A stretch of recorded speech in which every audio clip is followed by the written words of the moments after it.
Welcome to the NLP View with your host, Donna Blinston. Each week, Donna will explore how the techniques of NLP can help improve your personal and professional life.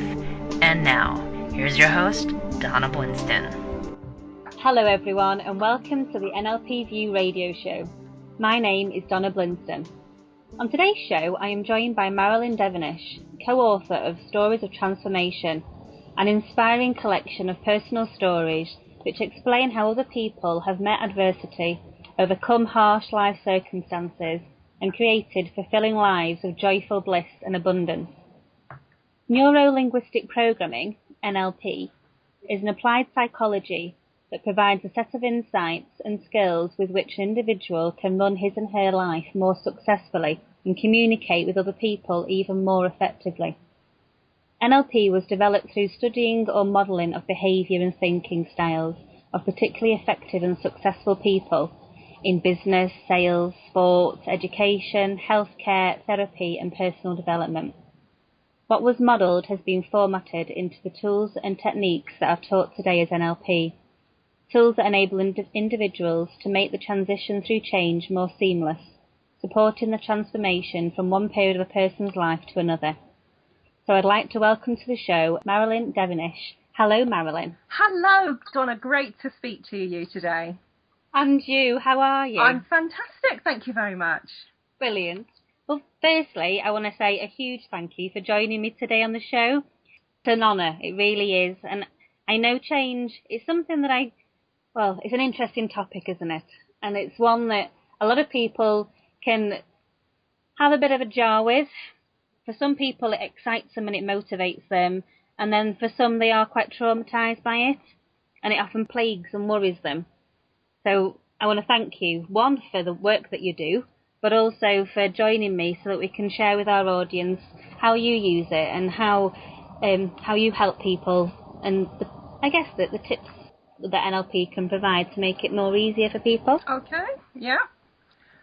Well, it's great to have been invited on your show, so thank you very much for that. You're welcome.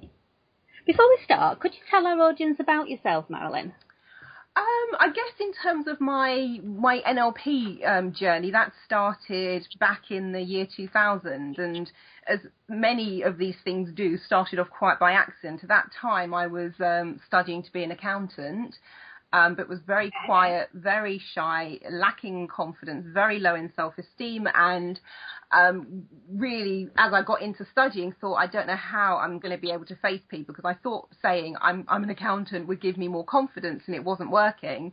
And it just so happened that I was doing some freelance work, and one of the people I was working with just sort of said, well, look, with our sales team, we often train them in NLP. I didn't even know what NLP was.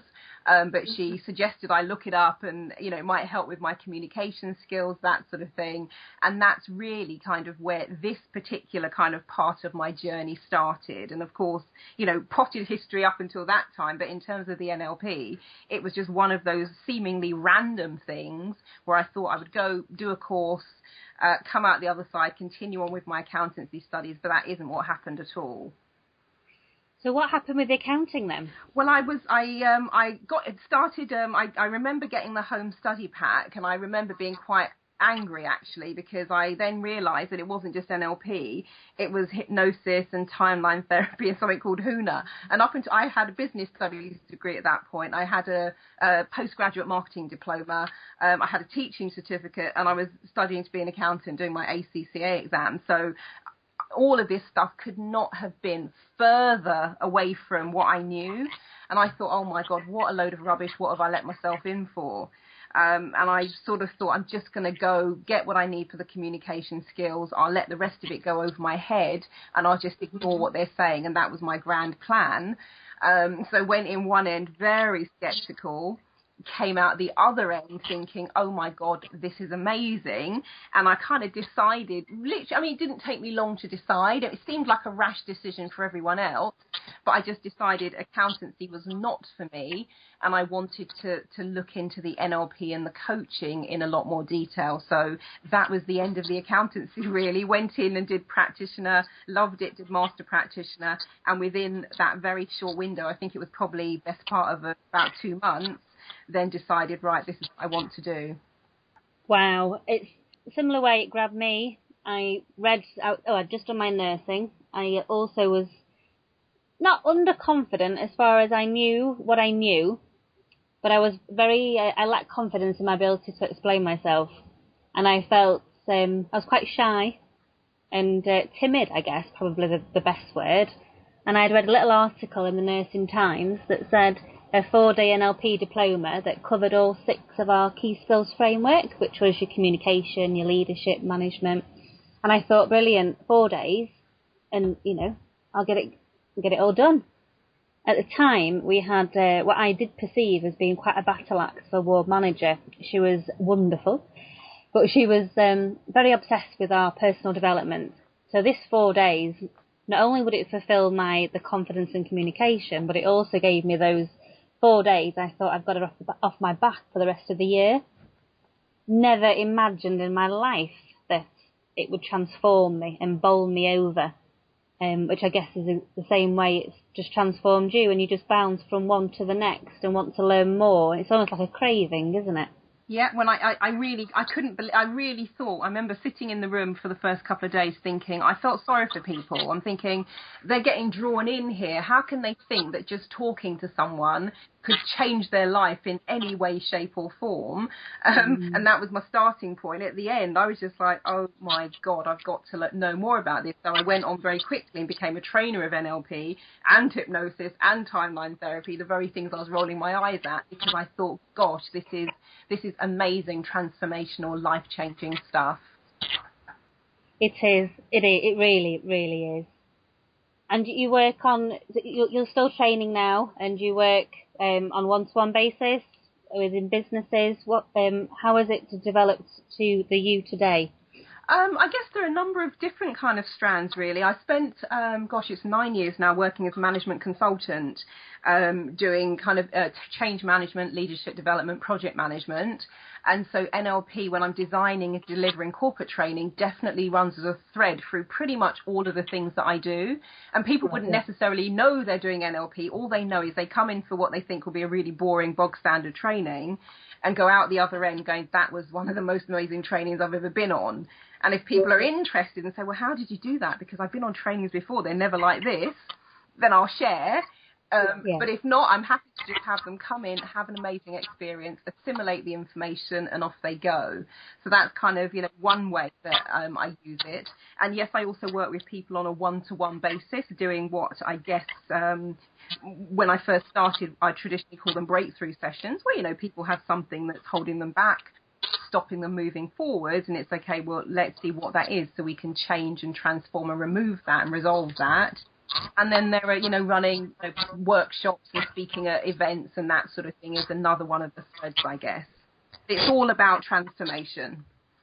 Yes. Do you find that a lot of the breakthrough work, for example, that you do, that a lot of that is linked into a limiting belief or a learnt behaviour that people have developed over time, whether that be the results of an event in their life or something they developed from a child?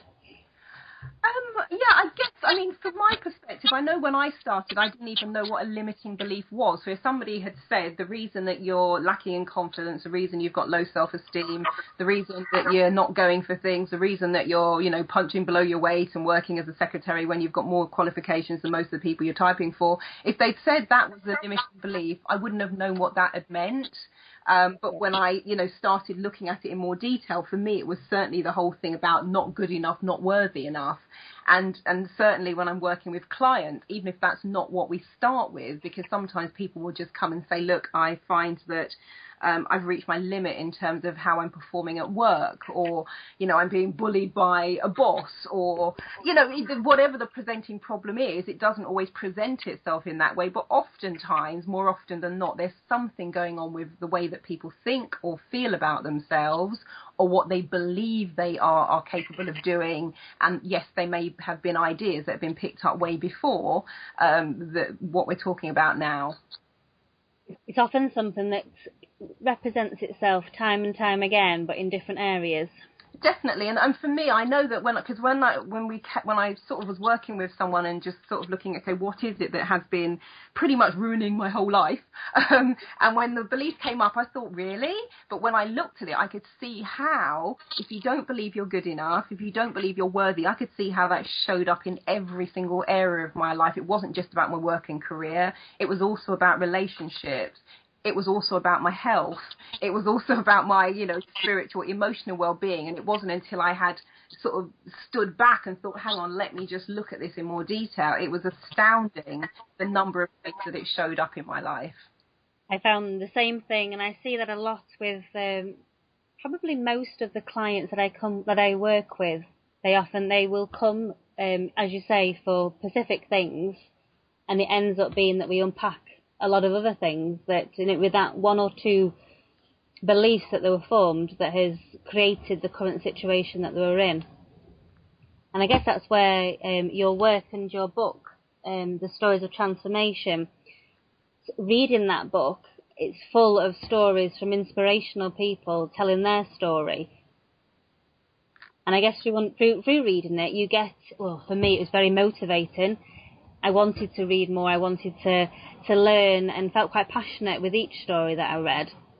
But on top of that, it opened your eyes into how something can hold you back without you actually realising it.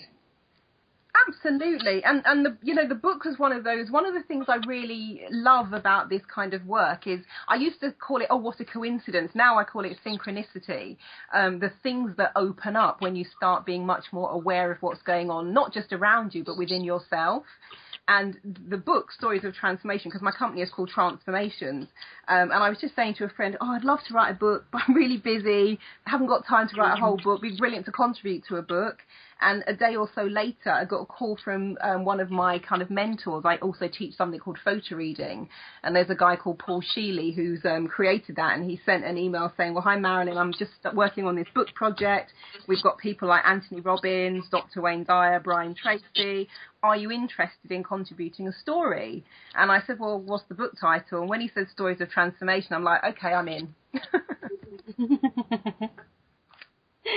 Very much fits you to a T. Absolutely, absolutely. And the whole piece was, like you said, it's about, how have people overcome things and how have they used those situations to change and transform in some way. And I know it sounds like a bit of a cliche, the old saying, every cloud has a silver lining. Actually, it sounds a bit like a platitude, but I have to say, when I'm working with my clients, I'm always reminding them that this thing that seems like the worst thing, well, one day when they look back, is probably going to be one of the best things that happened. Because when I came into NLP, it's a whole other story, but I had pretty much reached rock bottom to the point where I had phoned the Samaritans. It was that bad. And now I look back on that time as being one of the best times, because if I wasn't in that place, I know I wouldn't have been as open to everything that was available to me with the NLP. It would have just gone over my head pretty much. And I think that's a big lesson for everybody, really. It's how you look at a situation. Because I think you do need to be at that rock bottom. And for sometimes, I know certainly with a lot of people I've worked with, there's this resistance to going and dealing with the change because of having to go through it. And it's the going through it and embracing it, I suppose. But it's that process that, well, not only does it make the transformation, but it's like it's that plateau, it's the starting point for the rest of your life. And it's the doing of the emotions, of the unpacking of everything that is there, that not only transforms the situation that you're in, it transforms every part of your life. And it's a resource at the end of the day that you can then look back on, because if you've dealt with it, with the situation then, you can use those skills, those resources that you developed to enable you to do it again in the future, or to face things differently in the future. Absolutely, and I think from my perspective also, it's that whole piece around what I loved about it, because I thought, I had previous to this, I tried to deal with the situation that came to a head with the Samaritans, and it took me 2 years, and I really hadn't got anywhere. And I won't say the things that I did, because I don't want to sort of put anything in a not great light, but all I'll say is those approaches didn't work for me. And well, look, you can sort this stuff out in hours. You can sort it out in a couple of hours. You can be fine by the end of one day. I was like, well, that's crazy. I've been trying to sort this stuff out, intensely for 2 years, and pretty much with, reading books and tapes and that sort of thing, trying to sort of help myself. And the thing that amazed me the most was in a couple of hours, something that somebody has had their entire life, like a milestone around their neck, can be gone, resolved forever. And that just blew my mind. It does. It's very much a gift. I think it's a gift for the NLPer themselves. I do feel honoured to know about NLP and to be able to share the gifts of what I can give to people, but also for the person. So as you say, within those couple of hours, whatever problem that they've held on to so tightly, whether they've been consciously aware that they're holding on to that problem or not, that in itself can just disappear. And not only does it disappear, but out of it comes a whole new map of the world, thousands more doors open. And I probably live in a different world than I did all those years ago, since the year 2000. And it was really towards the end of the year 2000. I did my practitioner in October 2000. I did my master practitioner in November 2000. I did my trainer's training in May 2001. So the window was really short. And luckily for me, I got a job working for the NLP company that I trained with. So I then became one of their coaches, one of their NLP trainers. And I was in the training room 120 days a year. So I kind of had a baptism by fire, if you like. But that whole thing, it opened up so many doors, things I never have dreamt of being able to do. They were just there. And it was like, well, I didn't even know what coaching was. If you said to me that before then, I don't know, I would have thought of football, I would have thought of tennis. Because back then, it was very new to the UK. It was all a bit out there. But yes, the doors that have opened up back then and since that time have been absolutely amazing and astounding. I think the beauty is that the doors are opened through a curiosity. A lot of NLP, it is that curiosity for the NLPer anyway, as to what must be happening for that other person, what must be happening for what they're experiencing to make sense. And I guess once you've got that curiosity and that wanton curiosity for the client that you're working with to help understand where they're coming from, to be able to step into their world, it also gives you that curiosity within yourself as to, what if I did this? What if that happened? How else could something be done? It's not just a door that's open. The door's surrounded by loads of question marks that are just intriguing, because you want to find more, you want to do more and challenge yourself more. Because of that, it is a curiosity, isn't it? And I have to smile, because I've always been a people watcher, and because I was so quiet and so shy, I was the sort of person who could be in a room and you wouldn't even know I was there. I would just be like the wallflower in the back. But I used to observe people. I used to watch people. I was always, well, that's interesting. And I could see the way that somebody would say something in a particular way, knowing the effect it would have. And then sure enough, it would start an argument or something. And I was just always fascinated by those things. So it's amazing now that it's almost gone full circle. And my job is to be curious about people. My job is to be aware of what's kind of going on for people. And my job is to kind of, I guess, hold up the mirror so that for those who are ready to be on that path and on that journey, they can start to get an insight into what they do, why they do what they do, and if they want to, how they can change some of those things. So there is certainly that sense of curiosity around, just life in general and what makes people tick. Yeah, it is. It is that what makes people tick. I remember reading that in that RCN article back when I first trained. It was that, I think it was curiosity into what makes people tick. And it was that in itself drew me in, because I wanted to understand more. I was, as you say, I am a bit of a curtain twitcher, as my mum would call me. I'm always the one that will get whiplash over being nosy and finding out what's happening. And that has credited me, definitely. Because you do need to have that sense of know-nothingness when you're working with a client, of not knowing or understanding or having any prejudgments. But NLP is very much about working with what their reality is, rather than applying any of your own experience in life, for example, to what their situation is. So at the end of the day, none of us can advise anybody else, truly.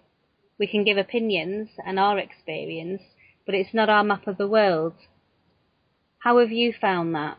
And how has that, I suppose, become a platform for you in the coaching work that you do? Well, I guess I've always been what you might call the artful dodger, because I was always very secretive about myself and about my life. I developed the ability to say things without saying things. Nowadays, I can still do that, but the intention behind it is different. It's not because I've got anything to hide. It's because I want my client to come to their own realization. And so there's almost the kind of the art of being able to say what needs to be said to open up that next door, to give people insight into their own mind, into their own thinking, to put things in such a way that people go, oh, hold on a minute, let me think about that. Oh my goodness, now I realise ... So there, and I guess I'm really relieved that I don't have to sit and give people advice, because that would be like, oh man, that would be just like too much responsibility. So to be there, to be almost like a guide for people, is amazing, because I know it's one of those things that sounds a bit cliche, but everybody really does have the answers for themselves. Those answers might have become so muddled and so covered up that they just can't see the wood for the trees, but it's in there. And I really see my role as being somebody who can, with the right questions, the right train of thought, shining a light on something in particular. And of course, there's a big dose of intuition and stuff that goes into it as well. Be able to bring to the surface those things that it would serve people to resolve, so that they can move on for whatever is the next stage of their journey for them. Which is so much more empowering and enabling for the client. It's putting them back in charge and back in control of the circumstances that they're in. I think a lot of the time, certainly with clients that I work with, they find they're coming to me because they feel that they've lost control, or they're not in control of the life circumstances that they find themselves in.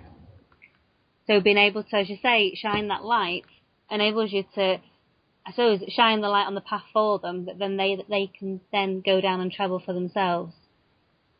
And I think there's also an element of being able to, from an NLP perspective, you might call it modelling, but being able to unpack things.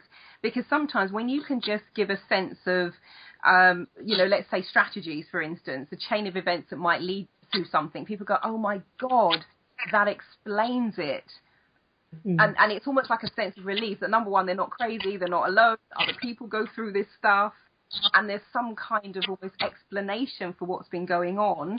And the best thing is you can then say, now in terms of what's been happening here, this is fine, this is fine, this is fine. If you just did maybe a bit of tweaking there and maybe did a bit of work there, this is how you can really get things moving. So that is always really exciting as well, to have people be able to go, I get it now. I'm not losing my mind. I'm not going crazy. I totally get what's happening and how I can start to change and transform that. Definitely. And link back into times in their past where they might not have dealt with the same circumstances, but the emotions that they experienced might be upon a similar path. So knowing that they have those resources within them to deal with it, and that we're just showing them the where it is and how they can use them. I don't think people give themselves enough credit often of their abilities, and sometimes it's a case of they just need that, I suppose, that acknowledgement that what's happening is okay, and that this moment in their life is something that they need to do. It's a journey that they've got to do for a purpose. And when they do come out the other side, it will open, as we've talked about before, the more doors, but it'll also teach them things about themselves that they didn't know, that was there, and maybe that's life's way of saying that you are able to deal with it. You are strong, you can do what you want to do. It's just the how and that self-belief that's often missing. Absolutely, and I do work with things like archetypes and that sort of thing. I guess what Joseph Campbell might have called the hero's journey, and depending on where people are on that journey. And there are like, between anything up to 12 stages in terms of the profiles and that sort of thing. But oftentimes when you even explain it in those terms, people go, oh my goodness, I can now see what's happening, why I haven't been able to move forward. And sometimes people actually, they don't want to move forward. It's like, that's great. Just understand you're being called to do something. You can ignore that and just, get rid of the noise in your head, carry on doing what you're doing, because not everybody, wants to be on that journey. Not everybody wants to be on a path, and that's great.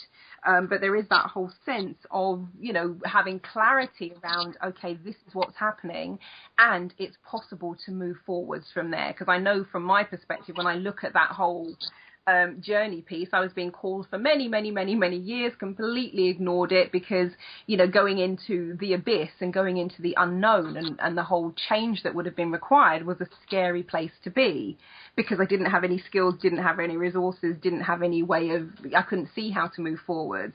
And once you've got those skills and the resources and the belief and everything's in your kit bag, it's very easy to move through those stages. So you come back having been through that transformational process, and you come out the other side with the gifts that you have to share to the world on that particular kind of part of your journey. Yes, it is those gifts.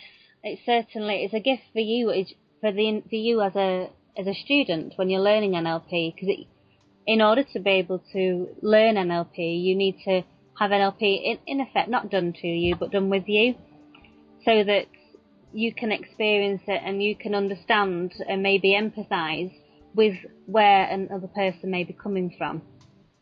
So it's that whole journey that you go on yourself of being able to ask questions that you might not have asked yourself before. And until you've been through and been put in that situation, you're not in a place, I suppose, to be able to do the same thing for somebody else. So it's a revolving door. And it can be, it's one of those things that it can be a journey of exploration. Because I know many people will study NLP and that's all they'll do, and that's absolutely fine. And then there are people like myself who go, right, actually, that's really interesting. I want to know what else is going on in the world. And that's fine too. So not everybody's on a great big journey, and it doesn't have to, become the thing that they do for a living and that sort of stuff. However, it really does, open people up to being able to kind of, reach in and harness more of their potential if they choose to. Yes, if they choose to. I totally agree. Totally agree. I am conscious, Marilyn, that our time has flown by so quickly, and I want to. Well, can you share all your contact details, your website, and where they can buy your book from with our audience? Yeah, well, the company is transformationstm.com, and trance is in hypnotic trance is www.tranceformationstm, so transformationstm.com. That's the website. That's also my email address. So it's marilyn@transformationstm.com, and Marilyn is Marilyn. And the telephone number, I'm based in Hertfordshire, so that's +44 1923 337 282. And the book is available from the website. It's on the home page. You just kind of click on the link for that as well. So yes, that's how to reach me. And of course, just put Marilyn Devonish into Google, and Devonish is DEVONISH, and I'm sure I will pop up somewhere. You will, and you're findable on Twitter, Facebook, and most of social media sites. Absolutely. I kept it simple. It's just /Marilyn Devonish. Nothing fancy. The best way, definitely. Well, a huge big thank you to you, Marilyn, and a big thank you to all of our audience for tuning in today. If you'd like to learn more about NLP, then tune in each week and also visit my website, www.donnablinston.com, where you can pick up a copy of my best-selling book, Psychobabble, a straightforward, plain English guide to the benefits of NLP. Also visit theorganicview.com and sign up for our newsletter, which will keep you updated with the up-and-coming shows, our guests and online workshops.